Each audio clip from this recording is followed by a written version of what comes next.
Shalom anak-anak teacher, selamat pagi semuanya, apa kabar? Nah, bertemu lagi kita di pelajaran tematik hari ini. Buka buku kamu, halaman 53. Nah, sebelum kita belajar, kita berdoa dulu ya. Mari kita berdoa. Tuhan Yesus, selamat pagi dan terima kasih Tuhan. Hari ini kami akan memulai segala pelajaran kami. Kiranya Tuhanlah yang menyertai dan memberikan hikmat kebijaksanaan, kepintaran kepada kami. Terima kasih Tuhan Yesus. Amin. Oke anak-anak teacher semuanya. Hari ini kita akan masuki subtema yang kedua, yaitu manfaat hewan bagi kehidupan manusia.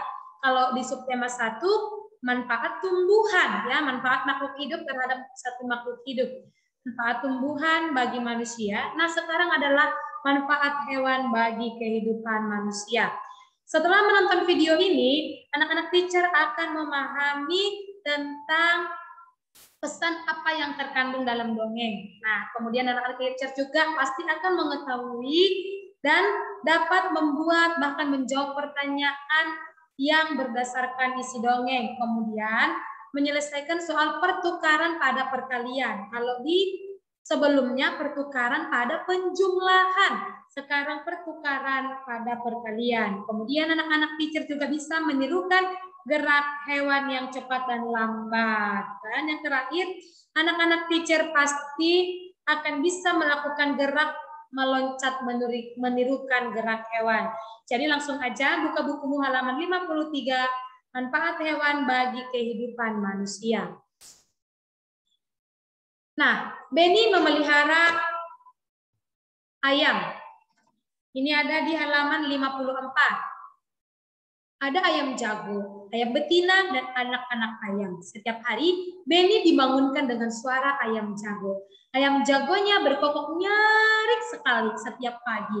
Ternyata Benny juga punya buku cerita tentang ayam jago. Mari kita baca dongeng tentang ayam jago.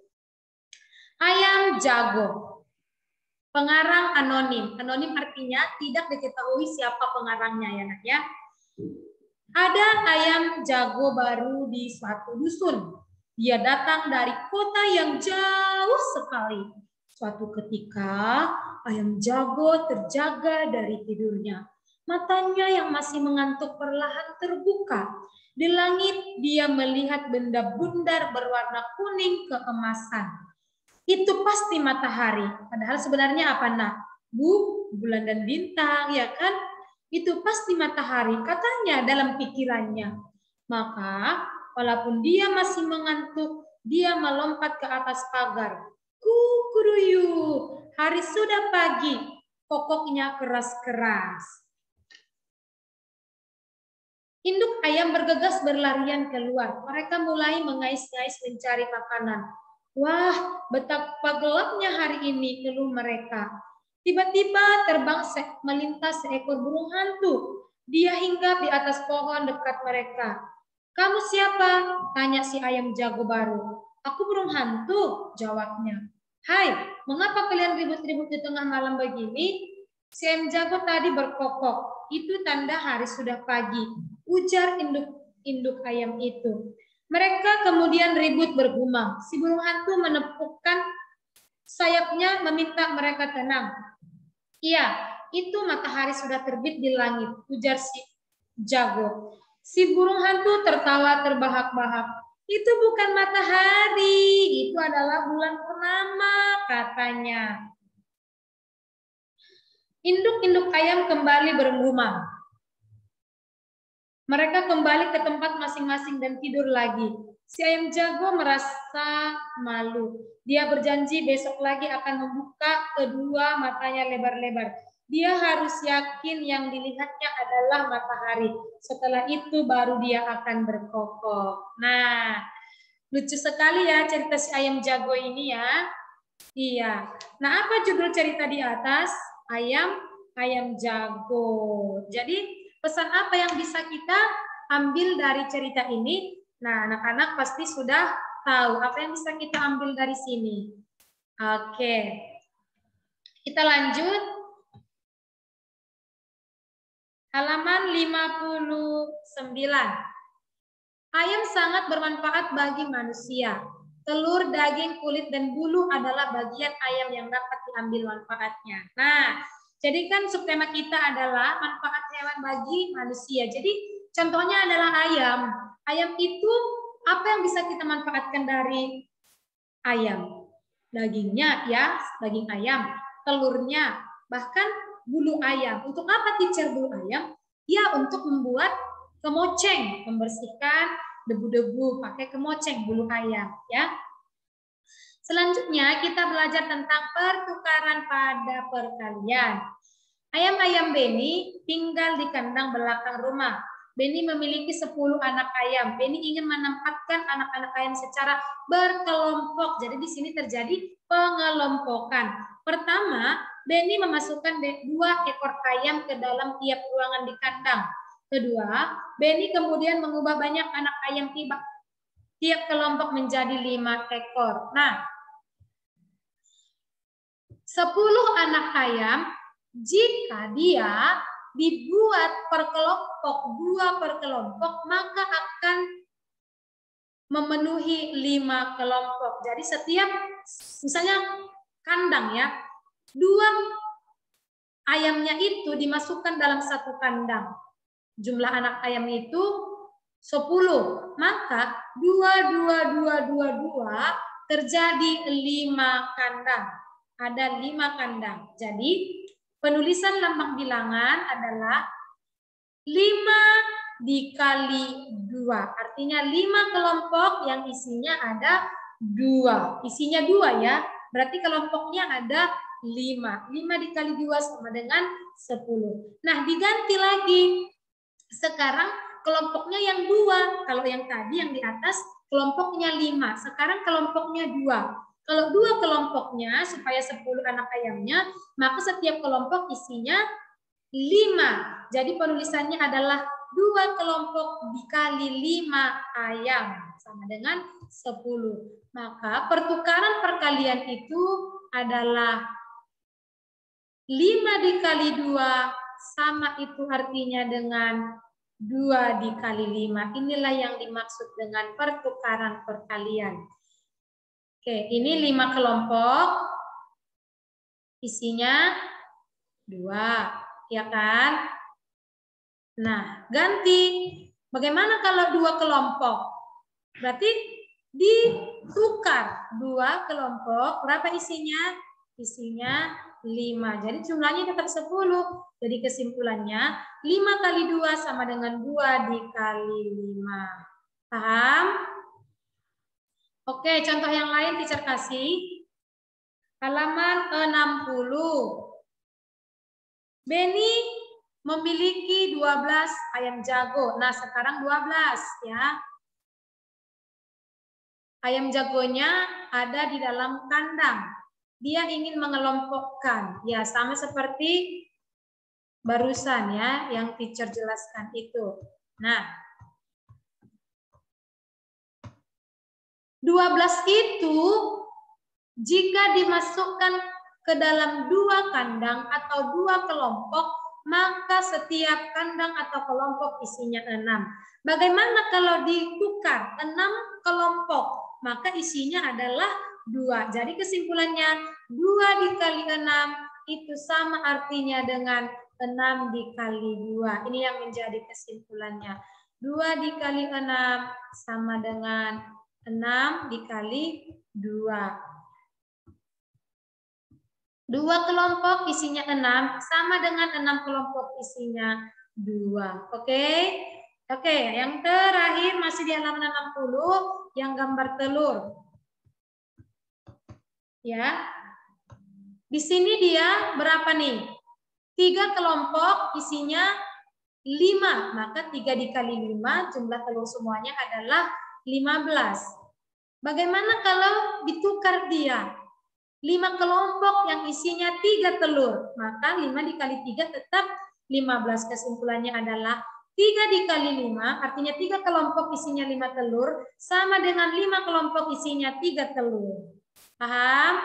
Paham dong teacher? Iya. Lanjut. 63. Benny senang mengamati tingkah laku ayam. Tingkah laku ayam-ayamnya. Ia sering tersenyum saat melihat ayam mengepakkan sayapnya. Ia mencoba mengikuti gerakan ayam mengepakkan sayap. Nah, di halaman 63 sampai 64 ada gerakan mengepakkan sayap. Dan ini menjadi tugas anak-anak. Tugasnya adalah tulislah cara mengepakkan sayap. Seperti yang ada di halaman 63 sampai 64 di buku tulismu. Ada 4 di situ ya. Apa yang pertama? Berdiri tegak. Kemudian tekukkan kedua siku di samping badan. Gerakan siku yang ditekuk ke atas dan ke bawah dengan perlahan. Dan yang terakhir, gerakan ke atas dan ke bawah makin lama makin cepat. Jangan lupa ya anak-anak, ini yang menjadi tugasnya ya. Oke, itulah dia pembelajaran 1. Sekarang kita lanjut pembelajaran 2. Buka buku kamu halaman 65. Benny dan teman-temannya belajar di dalam kelas. Seisi kelas sedang mendengarkan dongeng. Edo sedang membacakan dongeng di depan kelas. Dongeng itu berjudul Kisah Semut dan Merpati. Teman-teman lainnya menyimak dongeng yang dibacakan. Tahukah kamu, pada zaman dahulu, burung merpati bertugas sebagai pengantar pesan. Jadi anak-anak teacher, zaman dahulu kan nggak ada handphone, nggak ada laptop, nggak ada televisi, nggak ada radio, nggak ada internet ya. Jadi misalnya pada zaman kerajaan misalnya ya. Jadi bagaimana teacher cara menyampaikan satu pesan ke daerah lain atau ke kerajaan lain gitu ya. Yaitu lewat burung merpati. Jadi itu ditulis, pesannya ditulis, lalu diikat di kaki burung merpati atau di paruhnya. Maka burung merpati paham itu surat diantar kemana. Hebat ya burung merpati ya. Oke, mari kita baca dongeng Kisah Semut dan Merpati di halaman 66-67. Teacher bacakan. Pada suatu hari, ada seekor semut yang sedang berjalan-jalan mencari makanan di pinggir sungai. Seperti biasa, dia berjalan dengan riang dan karena kurang hati-hati, tiba-tiba ia terjatuh ke dalam sungai. Wah, kasihan sekali ya semutnya ya. Arus sungai menghanyutkannya. Semut itu timbul tenggelam dan kelelahan. Ia berusaha untuk menepi tetapi tidak berhasil. Seekor burung merpati kebetulan bertengger di ranting pohon yang melintang di atas sungai. Ia melihat semut yang hampir tenggelam dan merasa iba. Wah, baik sekali ya burung merpati ini ya. Burung merpati ini memetik daun dan menjatuhkannya di dekat semut. Semut merayap naik ke atas daun. Akhirnya, ia berhasil menyelamatkan dirinya dengan bantuan daun tersebut dan mendarat di tepi sungai. Wah, selamat dong semutnya.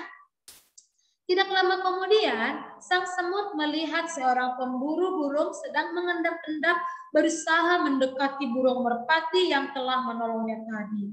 Wah, burung merpati lagi mau diburu nih. Semut menyadari bahaya yang membayangi merpati yang baik tersebut. Ia segera berlari mendekati pemburu dan menggigit kaki sang pemburu.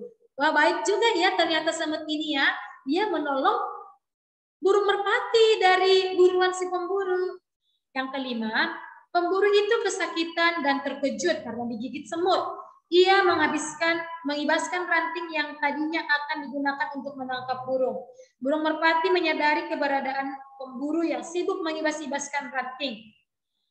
Akhirnya sang burung pun terbang menyelamatkan diri. Nah, teacher, apa yang bisa kita lihat dari kisah semut dan merpati ini? Hendaklah kita saling menolong orang yang membutuhkan, karena suatu saat orang itu juga atau orang lain yang akan menolong kita. Seperti kisah semut ini, awalnya semut yang ditolong oleh burung merpati, tapi terakhirnya semut juga menolong merpati dari buruan si pemburu. Jadi hendaklah kita saling tolong-menolong, baik siapapun itu. Mungkin kita melihat orang tua yang nggak kita kenal ya, ingin membutuhkan pertolongan kita, ya mana kita menolongnya. Oke, pelajaran apa yang dapat yang kita dapatkan dari dongeng kisah semut dan merpati. Nah, di paragraf berapa kita bisa menemukan pelajaran dongeng kisah semut dan merpati? Ya, tadi sudah kita pelajari, ya saling menolong ya. Yang pertama, burung merpati menolong semut. Itu ada di paragraf 2 atau di nomor 2. Kemudian semut menolong merpati. Itu ada di paragraf 4. Kita lanjut. Halaman 69.